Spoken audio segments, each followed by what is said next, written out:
The sun was a relentless fist, pounding the earth until it split open, dust rising in thin, choking clouds. His boots crunched against the cracked ground, each step a small defiance against the weight pressing his chest. The horizon shimmered, mocking him with promises of water that never came. His lips were split, his tongue a dry stone in his mouth. The horse had collapsed 2 days back, and he'd left it there, its ribs stark against the sky like the bones of some ancient ruin. He carried nothing now but a knife, a half-empty flask, and the ache of a name he hadn't spoken in years. The land stretched flat and merciless, a sea of scorched grass and brittle sagebrush. No bird sang. No wind offered relief. Only the faint hum of heat and the distant howl of something wild, coyote, maybe, or just his own mind unraveling. He'd been walking since dawn, or maybe longer, time blurred in the haze of hunger and thirst. His shadow dragged behind him, a thin ghost that grew longer as the sun sank.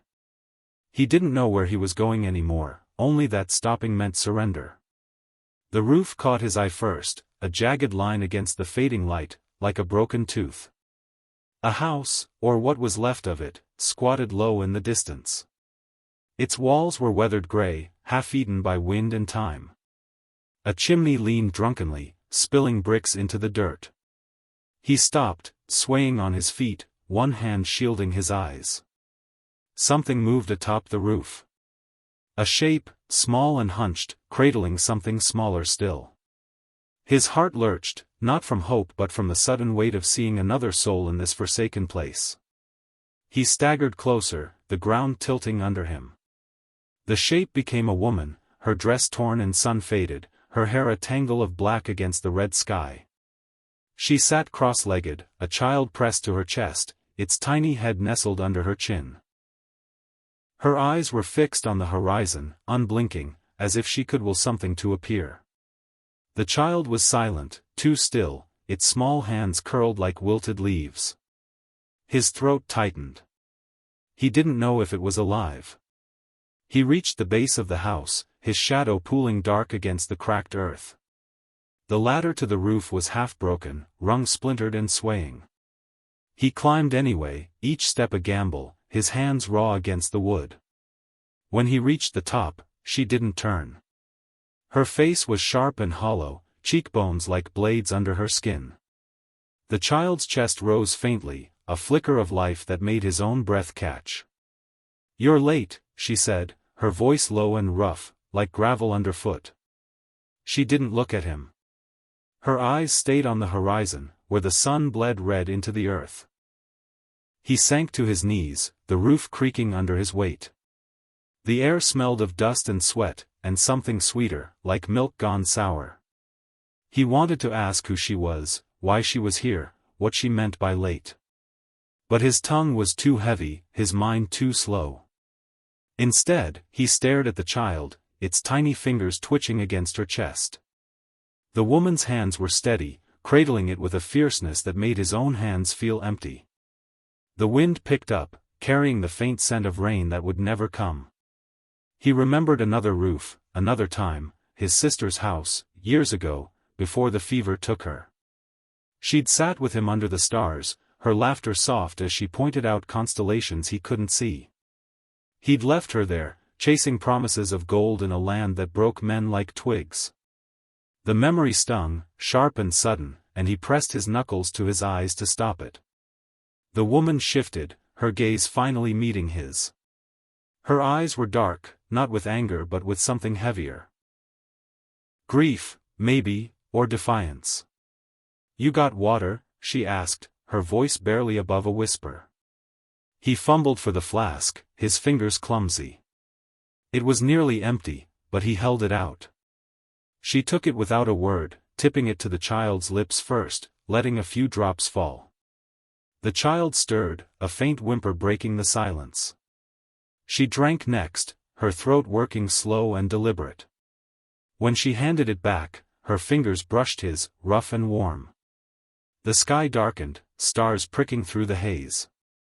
The roof groaned under them, a fragile island in the endless plain. He didn't know her name, didn't know her story.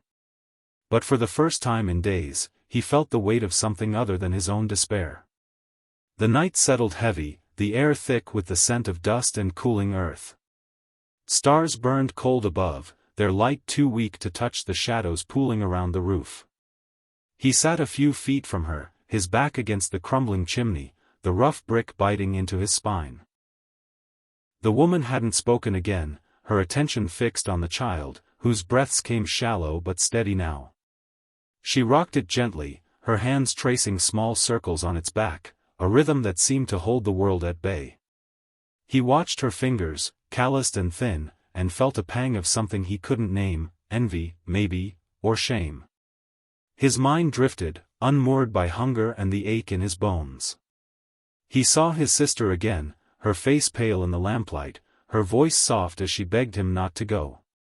"There's nothing out there but dust and death," she'd said, her hands twisting the hem of her apron. He'd laughed, young and reckless, certain the frontier would bend to his will. He'd left her with a promise to return, pockets full of gold. Instead, he'd found only loss, men bled out in gulches, dreams buried under rockslides. The last letter he'd gotten said she was gone, taken by fever while he was chasing ghosts in the hills. He hadn't even gone back for the funeral. The woman's voice cut through the memory, sharp and low. "You got a name?" Her eyes were on him now, glinting in the starlight, searching his face like she could see the weight he carried. "Cal," he said, the word scraping his throat. He hadn't spoken it in months, maybe years. It felt like giving something away. She nodded, as if it was enough, and looked back at the child. "This is Ruth," she said, her voice softening around the name. The child stirred, a small hand reaching up to clutch her collar. "She's all I got left." He waited for more, but she offered nothing. The silence stretched, broken only by the creak of the roof and the distant yip of a coyote. He wanted to ask who she was waiting for, why she was up here, exposed to the sky and whatever else prowled the night. But her face was a wall, and he knew better than to push. Instead, he pulled his knife from his belt and set it between them, blade glinting faintly. A gesture, not a threat, something to show he meant no harm. She glanced at it, then at him, her lips twitching in what might have been a smile if it weren't so tired. "You don't look like you got much fight left," she said. He snorted, the sound rough in his chest. "Enough to keep going." Her eyes held his for a moment, then flicked away, back to the horizon. "That's something," she murmured. The night deepened, the air growing sharp with cold. He shifted closer to the chimney, its faint warmth a ghost of comfort. His mind wandered again, to a saloon in a town he couldn't recall, where a man with a scarred face had told him about a woman left behind. She was waitin' for her man, the stranger had said, but he never came back. Folks said she climbed up high, like she could see him comin' from the stars. Cal hadn't thought much of it then, just another tale to drown in whiskey. But now, looking at her, he wondered. "You expectin' someone?" he asked, the words slipping out before he could stop them. Her hands stilled on the child's back. For a long moment, she didn't answer, and he thought she wouldn't. Then she said, "Expected him a year ago. Said he'd be back by spring." Her voice was flat, but her fingers tightened around Ruth, betraying the ache beneath. "Wagon broke down 3 miles out. Been here since." He nodded, the weight of her words settling in his chest. He knew that story, men who left with promises, swallowed by the land or their own foolishness. He'd been one of them, once. Maybe still was. The child whimpered, and she shushed it softly, her face softening in a way that made his throat ache.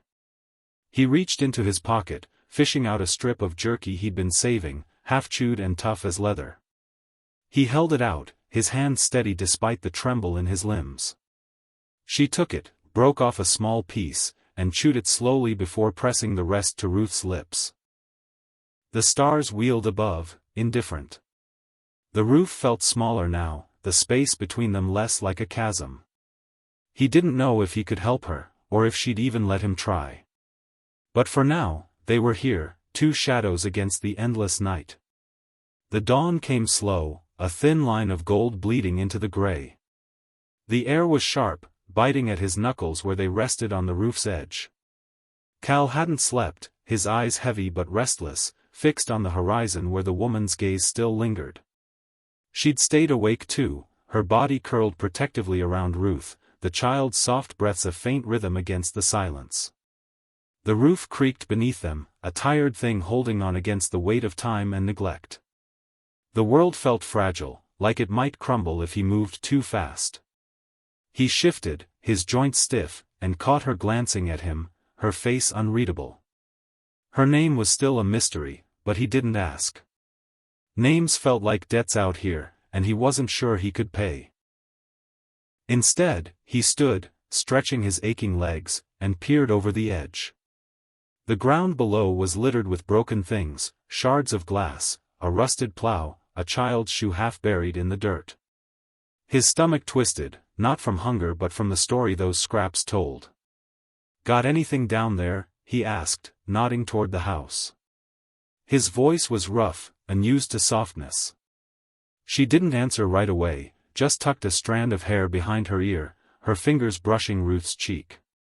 "Some blankets," she said finally. "A pot. Not much else." He nodded, already moving toward the ladder. The rungs groaned under his weight, threatening to snap, but he made it down, his boots hitting the earth with a dull thud.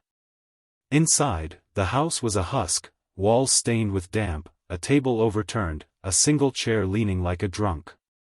The blankets were in a corner, threadbare but dry. He grabbed them, along with a dented tin pot and a cracked cup, and climbed back up. She took the blankets without a word, wrapping one around Ruth and another around her own shoulders. The cup she set beside her, like it was too much effort to hold. He sat again, closer this time, the pot between his knees. His hands itched to do something, to fix what couldn't be fixed. He remembered his father, years ago, mending a fence under a sky heavy with storm. "Keep your hands busy," he'd said, "so your heart don't break." Cal had laughed then, too young to understand. Now, he felt the truth of it, heavy as stone. The woman's eyes flicked to the pot, then back to him. "You got fire in you?" she asked, her voice low but steady. He almost smiled, the question so plain it cut through the haze in his head. He pulled the knife from his belt, scraped it against a flint he kept in his pocket. Sparks caught on a scrap of sagebrush he'd gathered, and soon a small fire crackled in the pot, its warmth a small rebellion against the cold. She leaned closer, her face softening in the glow, and for a moment, he saw her not as a stranger but as someone who'd fought the same battles he had, loss, hunger, the endless grind of hope against despair. He thought of the man she was waiting for, the one who'd promised to come back. His face blurred into Cal's own, younger and foolish, riding out with dreams of glory. He'd left promises too, scattered like seeds that never took root. His sister's face flashed again, her eyes bright with trust he hadn't earned. He'd written her once, a letter full of lies about gold and a future he didn't believe in. She died waiting for him to keep his word. The fire popped, sending a spark into the air. Ruth stirred, her small hand reaching out, and the woman caught it, pressing it to her lips. The gesture was so tender it hurt to watch, like a blade slipping between ribs. Cal looked away, his throat tight. He didn't know how to be here, how to sit with this kind of quiet strength. But he stayed, the fire's heat seeping into his hands, grounding him. The sun climbed higher, painting the plain in harsh light. The horizon was empty, no dust cloud, no hoofbeats. She didn't look at it now, her eyes on Ruth, on the fire, on him. "You don't have to stay," she said, not unkindly. He met her gaze, saw the weight she carried, and felt his own shift, just a fraction. "Ain't nowhere else to go," he said, and meant it. The fire burned low, smoke curling upward like a prayer. The roof held them, a small world against the vast, uncaring plain. The day stretched long, the sun climbing to a merciless peak, baking the roof until it shimmered with heat. Cal's shirt clung to his back, damp with sweat, his hands restless as he fed the last of the sagebrush to the fire. The woman sat still, Ruth cradled against her, her eyes tracing the child's face like she was memorizing it. The air smelled of smoke and dust, and something sharper, desperation, maybe, or the faint tang of survival. Cal's flask was empty now, the last drops shared hours ago. His throat burned, but he didn't complain. She hadn't either. He stood, pacing the roof's edge, his boots scuffing against the warped shingles. Below, the plain sprawled endless, a sea of brown and gray unbroken by tree or stream. He squinted, searching for movement, a sign of life, anything to break the stillness. Nothing came. Just the hum of heat and the faint rustle of wind through dead grass. He wondered how long she'd sat here, watching that empty horizon, waiting for a man who'd likely never come. His own failures echoed in that thought, the promises he'd broken, the faces he'd left behind. His sister's voice whispered again, softer now, faded like an old photograph. He turned back to her, catching the way her hands trembled as she adjusted the blanket around Ruth. The child was awake, her eyes wide and dark, staring at him with a curiosity that felt heavier than it should. He knelt, keeping his distance, and pulled a small pebble from his pocket, a smooth, gray thing he'd carried for years, a habit from childhood. He rolled it between his fingers, then held it out. Ruth's tiny hand reached for it, her fingers brushing his calluses. The woman watched, her face unreadable, but she didn't stop him. "Name's Clara," she said suddenly, her voice cutting through the quiet. She didn't look at him, just kept her eyes on Ruth, who clutched the pebble like a treasure. "Didn't think I'd tell you that." He nodded, the name settling in his chest like a stone dropped in still water. "Clara," he repeated, testing it. It felt solid, real, like something he could hold on to. He didn't say more, didn't need to. The air between them felt different now, less like strangers sharing a roof and more like two people tethered by the same thin thread of survival. He thought of the last time he'd felt tethered, to his sister, to the land they'd worked before he left. He'd been 16, maybe 17, when he'd helped her plant corn under a sky bruised with storm clouds. She'd sung as they worked, her voice high and clear, and he'd felt safe, like the world couldn't touch them. But it had. The drought came, then the fever, and he'd run from it all, chasing a dream that turned to ash in his hands. He wondered if Clara had run too, or if she'd been left behind, anchored by Ruth and a promise that never came. The fire was dying now, a thin wisp of smoke curling upward. He glanced at the ladder, then at the horizon, his mind turning over possibilities. "There's a town," he said, his voice low. "Maybe a day's walk. Could be water, food." He didn't say hope, but it hung there, unspoken. Clara's eyes flicked to him, sharp and searching. "You know it's there?" He hesitated. He'd heard of a settlement, whispers in a saloon months back, but the frontier was a liar. Still, he nodded. "Worth a try."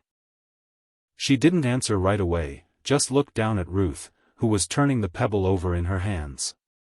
The child's face was pale, her cheeks hollow, but her eyes were bright, alive. Clara's jaw tightened, and Cal saw the war in her, the pull of staying, of waiting, against the risk of moving forward. He knew that war too, had fought it every day since he'd lost everything. Finally, she nodded, a small, decisive movement. "We'll go at dusk." Cooler then. He felt something shift in him, not relief but purpose, fragile as the fire's last embers.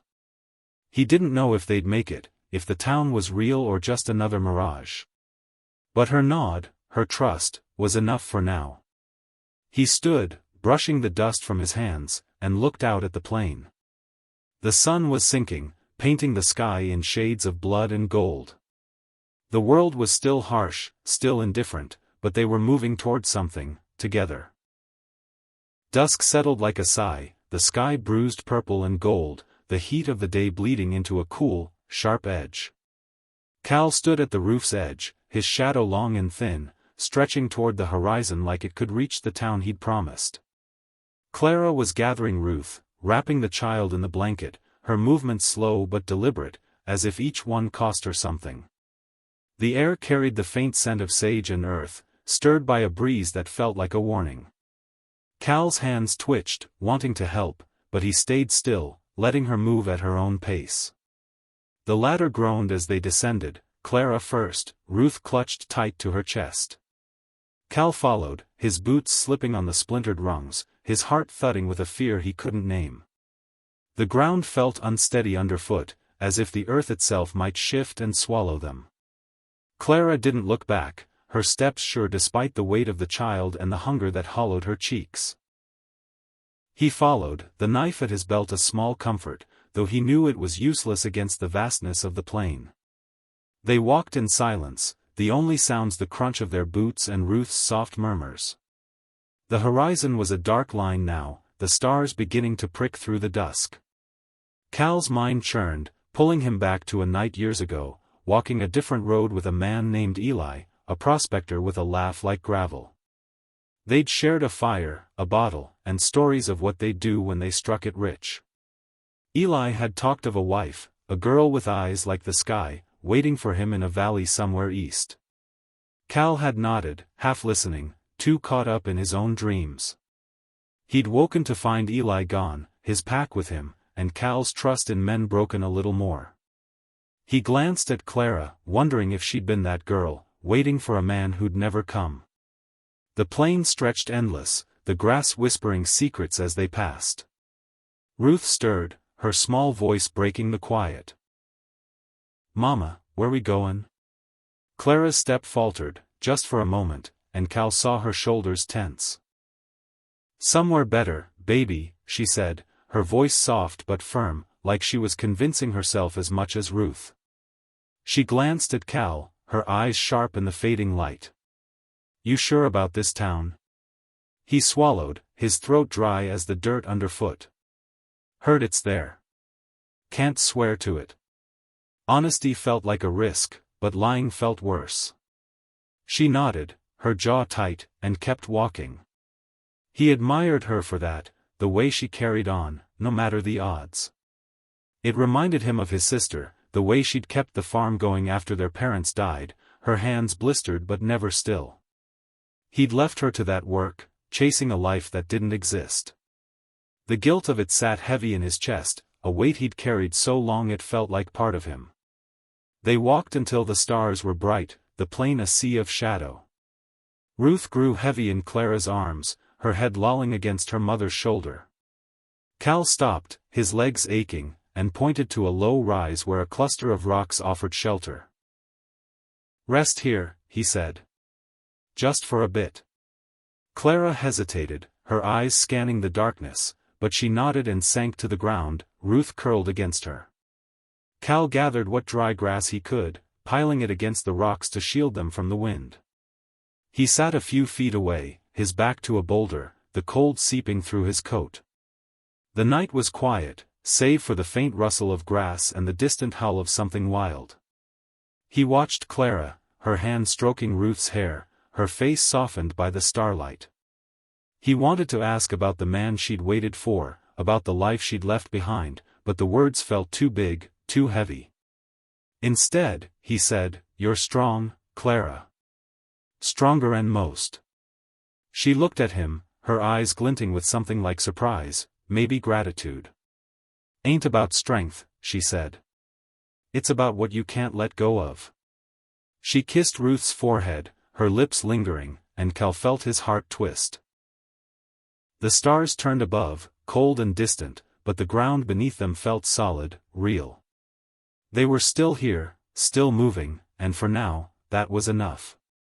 The plain stretched on, but it didn't feel so endless anymore. The night grew colder, the stars sharp as knife points above the endless plain. Cal's breath clouded in the air, his fingers numb where they gripped the edge of his coat. Clara sat against the rocks, Ruth asleep in her lap, the child's small chest rising and falling with a steadiness that felt like a miracle. The wind whispered through the grass, carrying the faint scent of dust and something sharper, like iron or blood. Cal's eyes scanned the darkness, alert for movement, though the only threat was the vastness itself, pressing in from all sides. He shifted, his back aching against the boulder, and caught Clara watching him, her face half-shadowed. Her eyes held a question she didn't ask, and he felt the weight of it, heavy as the guilt he carried. He wanted to tell her something true, something to bridge the gap between them, but his words were as dry as the ground beneath him. Instead, he pulled the knife from his belt and began sharpening it against a flat stone, the rhythmic scrape a small anchor in the silence. His mind wandered, slipping back to a moment years ago, standing at his sister's grave. The earth had been fresh-turned, the dirt clinging to his hands as he'd thrown it over her coffin. He'd stood there alone, the wind tugging at his hat, whispering accusations he couldn't outrun. He'd left her to die, chasing a life that wasn't real, and the shame of it had followed him ever since, a shadow longer than the one he cast now. He glanced at Clara, wondering what ghosts she carried, what kept her on that roof, waiting for a man who'd left her to the mercy of the wild. Ruth stirred, a soft whimper escaping her lips, and Clara's hands moved instinctively, smoothing the child's hair. "She dreams," Clara said, her voice barely above a whisper. "Don't know if they're good or bad." Cal nodded, the knife still in his hand. "She's got you," he said, the words clumsy but honest. "That's more than most." Clara's eyes met his, and for a moment, he saw something soften in her, a crack in the wall she'd built. "Ain't enough," she said, her voice breaking just a fraction. "Not out here." He wanted to argue, to tell her she was wrong, but the truth of her words settled heavy in his chest. The frontier didn't care about love or strength or promises. It took what it wanted and left the rest to rot. He'd seen it in the men he'd ridden with, their eyes hollowed by loss, and in the towns he'd passed through, half-empty and haunted. He saw it now, in Clara's face, in the way she held Ruth like she could shield her from the world. The wind picked up, carrying a faint sound, hoofbeats, maybe, or just his mind playing tricks. He stood, his hand tightening on the knife, his eyes straining against the dark. Clara tensed, her arms tightening around Ruth, but she didn't speak. The sound faded, swallowed by the night, and Cal let out a breath he hadn't realized he was holding. He sat again, closer now, the space between them shrinking with each shared moment. "We'll make it," he said, more to himself than to her. "Town's gotta be close." Clara didn't answer, just looked at him, her eyes searching his face for something he wasn't sure he had to give. "You ever stop runnin'?" she asked, her voice low, cutting through the night like a blade. He froze, the question hitting harder than he expected. He thought of the roads he'd walked, the faces he'd left behind, the promises he'd broken. "Don't know how," he admitted, his voice rough with truth. She nodded, like she'd expected it, and looked down at Ruth. "I did," she said. "For her." The words hung between them, heavy with meaning. He saw his sister again, her hands calloused from work, her smile bright despite the weight of their life. He'd run from her, from everything, but Clara hadn't. She'd stayed, fought, held on. He envied that, even as it shamed him. The stars turned above, cold and unyielding, but the rocks at their backs felt solid, a small defiance against the dark. They sat there, two souls bound by choice and chance, the plain stretching around them like a question with no answer. Dawn broke soft, a pale light spilling over the plain like water over parched earth. The air was cool, sharp with the promise of heat to come. Cal's eyes burned from sleeplessness, his body heavy as he rose from the rocks. Clara was already standing, Ruth in her arms, the child's face buried in her mother's neck. The blanket hung loose around them, frayed edges trailing in the dirt. The plain stretched quiet, the grass silvered with dew, and for a moment, the world felt almost gentle, like it might forgive them. They walked on, the crunch of their steps a steady rhythm against the silence. Cal's legs ached, his boots worn thin, but he kept pace with Clara, who moved with a grim determination, her eyes fixed ahead. Ruth was quiet, clutching the pebble he'd given her, her small fingers turning it over and over. Cal watched them, mother and child, and felt a tug in his chest, a longing for something he'd never named. He thought of his sister, her hands in the soil, her voice singing against the wind. He'd left her to that life, to its weight, and it had broken her. He wouldn't let it break them. The sun climbed, burning off the morning's softness, and the plain grew harsh again, its edges sharp with heat. Cal's throat was a desert, his tongue sticking to the roof of his mouth.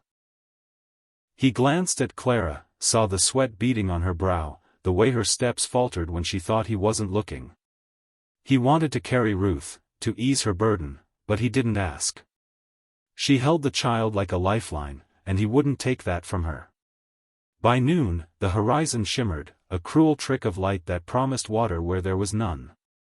But there, faint against the haze, was a shape, low rooftops, maybe, or just another lie of the land. Cal's heart thudded, hope and doubt warring in his chest. He pointed, his hand unsteady. "There," he said, his voice a rasp. Clara stopped, her eyes narrowing as she followed his gaze. She didn't speak, just shifted Ruth higher and nodded, her jaw tight.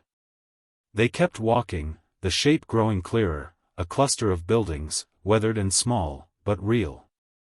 A town, or what passed for one out here.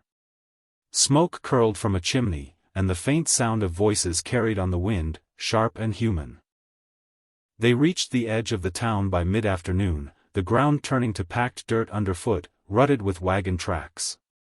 A few faces turned their way, eyes hard with suspicion, but no one spoke. Clara's steps slowed, her arms trembling around Ruth, and Cal moved closer, his hand hovering near her elbow, ready to catch her if she fell. A woman in a faded bonnet stepped out from a doorway, her hands wiping flour on an apron. She looked at Clara, then Ruth, and her face softened.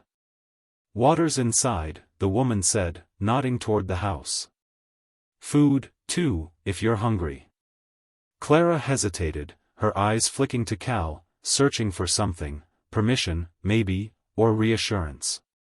He nodded, and she moved forward, her steps slow but steady. Inside, the air was cool, smelling of bread and wood smoke. The woman set a tin cup of water on a table, then a plate of cornbread and beans. Clara sat, Ruth in her lap, and fed the child first, breaking the bread into small pieces, her hands steady despite their tremble. Cal stood by the door, his hat in his hands, feeling like an intruder. The woman glanced at him, her eyes kind but sharp. "You with them?" she asked. He shrugged, unsure how to answer. "For now," he said, and it felt true. Clara looked up, her eyes meeting his, and for the first time, he saw something like gratitude, soft and unguarded. She didn't speak, just held his gaze, and he felt the weight of their journey settle into something new, not redemption, not yet, but a kind of peace. The sun sank outside, painting the plain in shades of amber and gray. The air was still, the silence after a storm that never came. Cal stepped outside, his boots scuffing the dirt, and looked back at the house, its windows glowing faintly. The horizon was empty now, no longer a promise or a threat. Just a line, like the cracks in the earth where he'd begun.